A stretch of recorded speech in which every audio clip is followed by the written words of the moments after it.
The day I handed my parents a lease agreement and told them the rent was due on the first of every month, my mother looked at me like I had grown a second head. My father just stared at the paper. Neither of them said a word for almost a full minute, and I stood in the doorway of the house I had just purchased, the same house where I had spent 18 years being told I was the difficult one, the ungrateful one, the child who never quite measured up, and I waited. My mother finally looked up and said, "You did this on purpose." I told her yes, calmly, without flinching. I told her I had done it very much on purpose. And then I told her the rent was non-negotiable. My name is Denise Calloway. I am 44 years old. I run a property investment firm in Charlotte, North Carolina, with 11 units under management and a waiting list of tenants.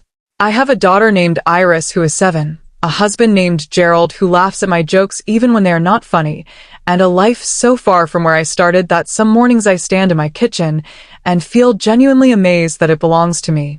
But before I tell you about the lease agreement and what happened after, you need to understand what this family did to me, not in one dramatic moment, but slowly over years, in the kind of quiet, consistent way that is almost harder to explain, because there are no villains who twirl mustaches. Just two ordinary parents who loved one child openly and treated the other like a logistical inconvenience they had not planned for. Before we dive deeper, let us know in the comments where you're watching from. We would love to hear from you. And do not forget to hit that subscribe button so you never miss any of our upcoming videos. I grew up in Greensboro, North Carolina, the second of 2 children. My brother Marcus was 4 years older than me, and from the time I was old enough to understand how attention worked in a household, I understood that ours operated on an invisible but ironclad hierarchy, and I was at the bottom of it. Marcus was the one my father coached in Little League even after it was clear Marcus hated baseball. Marcus was the one my mother drove 40 minutes each way, 3 times a week for travel soccer. Marcus was the one whose report cards went on the refrigerator, whose friends were welcomed with snacks and loud greetings, whose bedroom got repainted twice because he kept changing his mind about the color. I am not telling you this to make Marcus the villain. Marcus was a kid too. He did not design the system. He just benefited from it the way people tend to benefit from systems built in their favor, without noticing, without questioning, without any particular guilt. The clearest way I can describe my place in that family is this: I was managed. My brother was celebrated. When Marcus got a C on a test, my parents said he was going through a phase and hired a tutor. When I got a C, my mother asked what I had been doing instead of studying. When Marcus quit the soccer team at 16, my father said the coach had not recognized his talent. When I quit the school newspaper at 14 because the teacher had taken a sudden leave and the program fell apart, my mother said I never finished anything I started. Same family, same house, different rule book entirely. I learned to do everything quietly. I got good grades not because anyone celebrated them, but because excellence was the only language I had found that bought me temporary peace.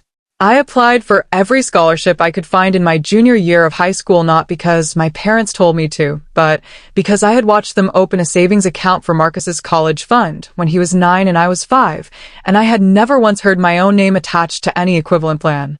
When I was 17, I asked my mother directly what the arrangement was for my college tuition. She told me they had been meaning to talk to me about that.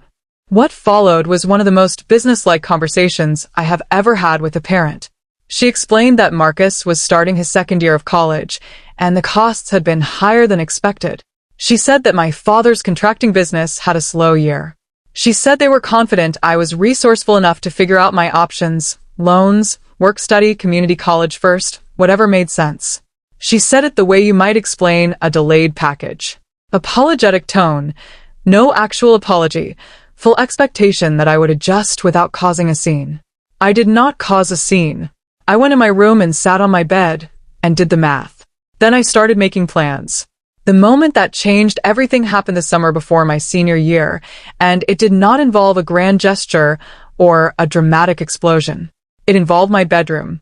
I had spent that summer working double shifts at a restaurant 40 minutes from home, saving every dollar I could toward tuition deposits and application fees.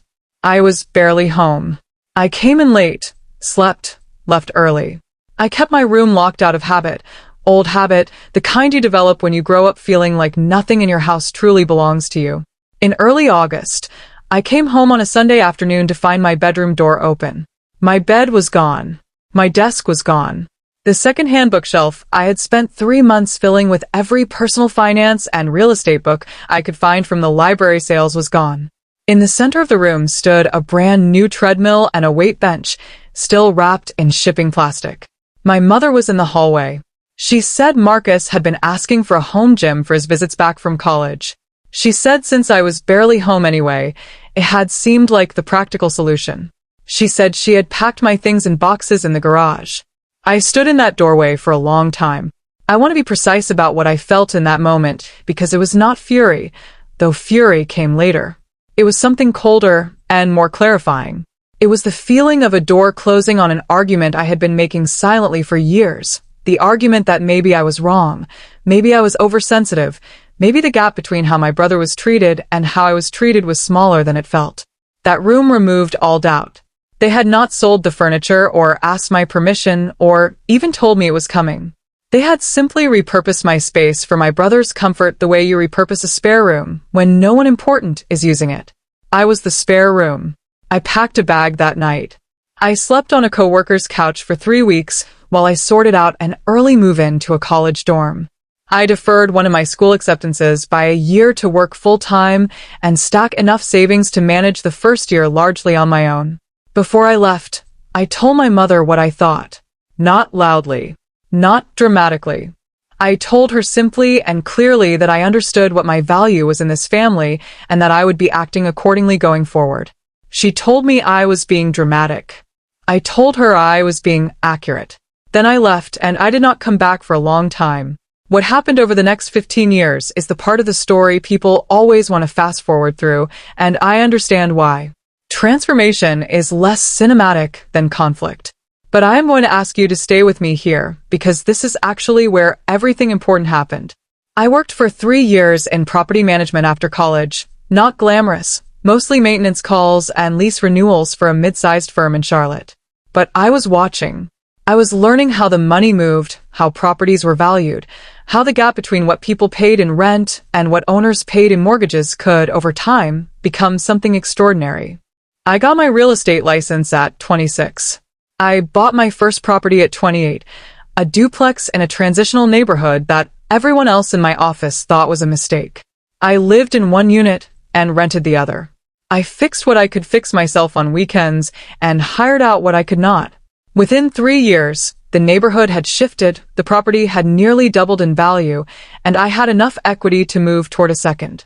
Gerald came into my life around that time, a quiet, methodical accountant who thought my spreadsheets were the most attractive thing about me, and was not joking. He understood the plan. He helped me sharpen it.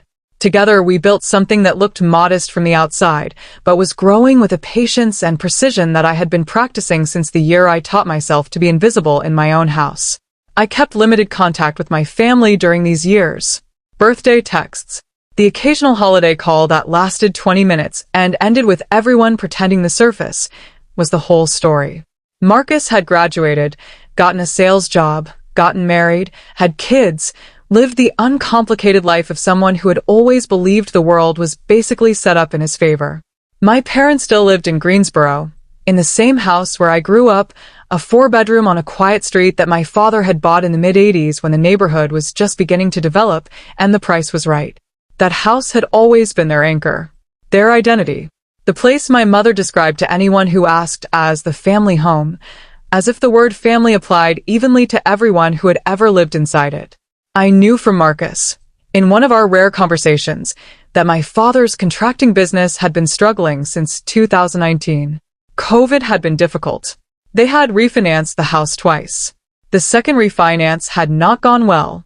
I did not plan what happened next. Not from the beginning, but I had learned, in 15 years of real estate, to recognize when a property was in trouble before the owners were ready to admit it. And the house I grew up in hit the market on a Thursday morning in March, listed for less than it was worth because my parents needed it gone quickly. I saw it on my daily alerts at 7:14 a.m. I sat with my coffee for a long time. Then I called my broker.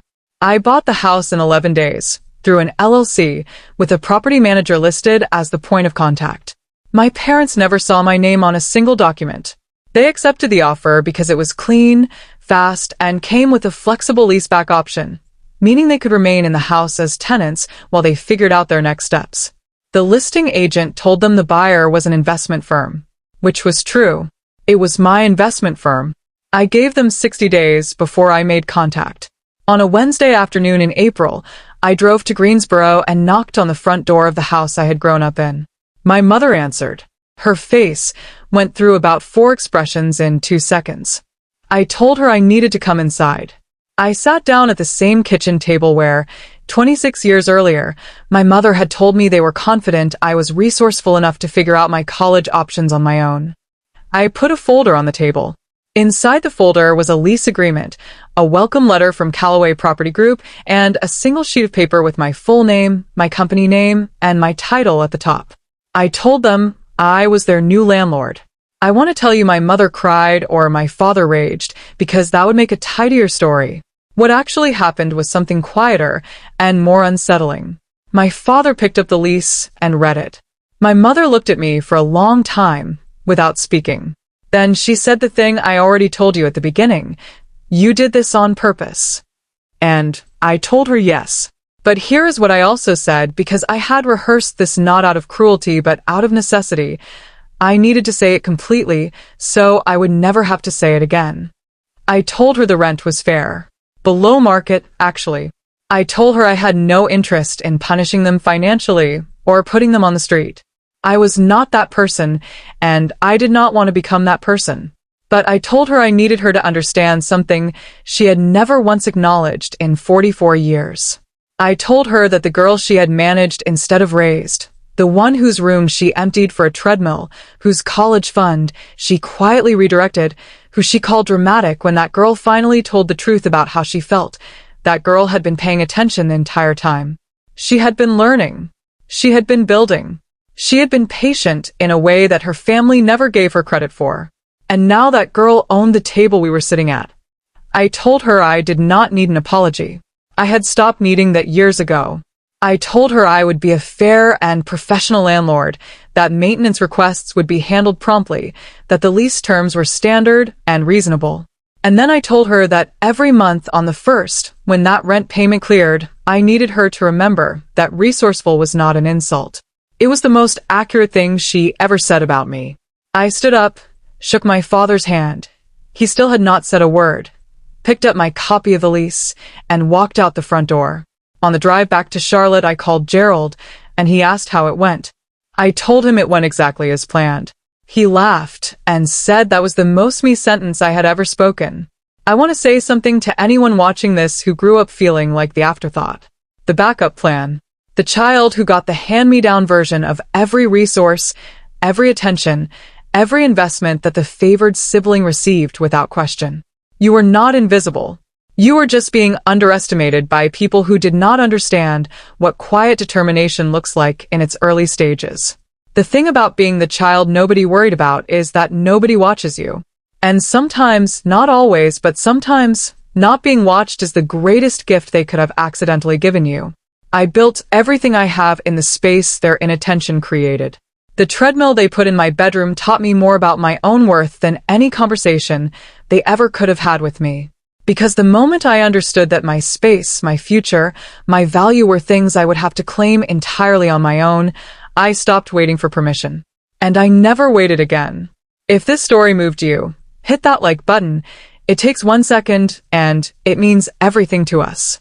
And if you are new here, consider subscribing because we tell stories like this every week. Stories about real people, real pain, and real comebacks. You do not want to miss what is coming next. We will see you in the next one.